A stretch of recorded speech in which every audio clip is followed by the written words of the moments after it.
Ang prenup ay tungkol sa dalawang nag-iibigan, gusto nilang magpakasal, huli na nang malaman nila na parang hindi naman pala gusto ng magulang nila yung pagsasama nila. Iniisip ng bawat isa na magdedemand sila na pumirma ng prenup. When do we meet this girl?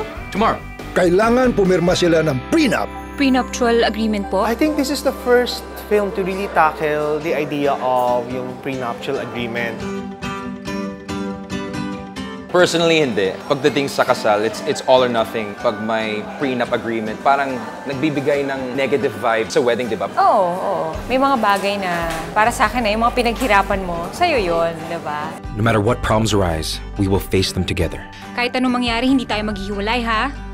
Ako si Wendy. Parehong bading yung mga magulang niya at nagpalaki sa kanya. Bubbly, loud na tao, mapagmahal sa magulang, pero takot magmahal sa lalaki. I play the role of Sean. Isa siyang photographer. He comes from a family na well-off. Ako si Edgar, asawa ni Gardo dito. Jeneline was searching for his father. Kami yung kumukup sa kanya nung wala siya magulang. Ako dito si Mocha. Ako yung tomboy na kapatid ni Ate Jenny, Ate Wendy dito. I love always being in New York. It mas lalo na mag-shoot doon. Such a lively, energetic city. Perfect for a love story. May Times Square, nakikita mo nagsushooting ka sa Central Park. Iba yung pakiramdam. Saya. Honestly, it's like I'm seeing New York for the first time all over again. Dahil sa'yo.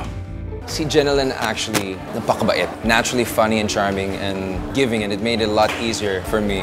Si Sam Neill, napakagaan kasi katrabaho. Walang arte yan. Unang pagkikita pa lang nagkukulitan na. The two of them together, ibang klase yung chemistry. Pictorial pa lang hindi pa nagsushoot, kitang-kita na yung chemistry ng dalawa. Kaya kong aliwin ang sarili ko! Hindi ako pwede maging affected! Bakit hindi?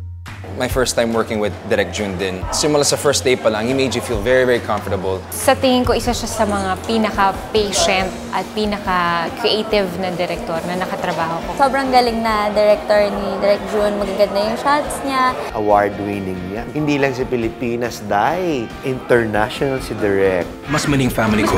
Mas mali ang family ko. Mas mali talaga. It's a feel-good movie, a very kilig movie. And the banter and the away sa dalawang pamilya and how it will work out in the end. Fresh na team-up, magaan talaga yung theme ng pelikula. Kahit yung mga drama scenes namin, meron pa rin mga kurot ng comedy. Lahat ng characters nagbigay ng kanya-kanyang sangkap sa isang matinding putahe. No wedding! No loving! Mga kaibigan, iniimbitahan ko po kayong manood ng The Prenup. Coming out on October 14th with Jenna Mercado, ako, and marami pang iba. Nakakakilig at kakaibang pelikula po ito. Handog ng Regal Films para sa inyong lahat. Directed by June Lana. The Prenup.